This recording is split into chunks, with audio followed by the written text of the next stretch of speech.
সত্যি বলতে কি, আমার দেশ বাংলাদেশ, এখানে আসলে নেয়ামতের অভাব নাই। অগণিত অসংখ্যক আল্লাহ পাক এটা নেয়ামত দান করছে। আর এ দেশে সুষ্ঠু বন্টনের অভাব। আমার ছোট জ্ঞানে আমি যতটুকু দেখলাম, আমার দেশে অনেক নেয়ামত, কিন্তু আমাদের শাসক গোষ্ঠী সৎ না হওয়ার জন্যে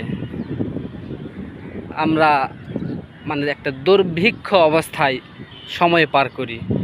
অনেক নেয়ামতে ভরপুর এই ঢাকা শহরের এত উন্নতি যা দেখছি এবং অন্যান্য শহরের এত উন্নতি যা দেখছি, তার চেয়েও বেশি উন্নতি হওয়ার কথা ছিল এই দেশের। এ দেশে রেমিটেন্স কম আসে না। প্রচুর বাংলাদেশি বাইরের দেশে তারা থাকে। তাদের ফান্ড, তাদের ভ্যাট ট্যাক্স, এবং আমরা যারা দেশে অবস্থান করছি তারা তো আছেই।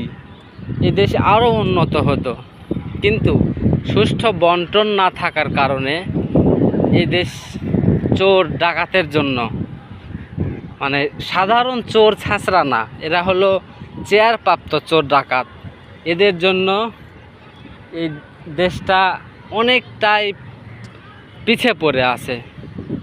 তো এবার ইনশাল্লাহ আমরা অবশ্যই সকলে মিলে সৎ শাসককে নিয়ে আসব।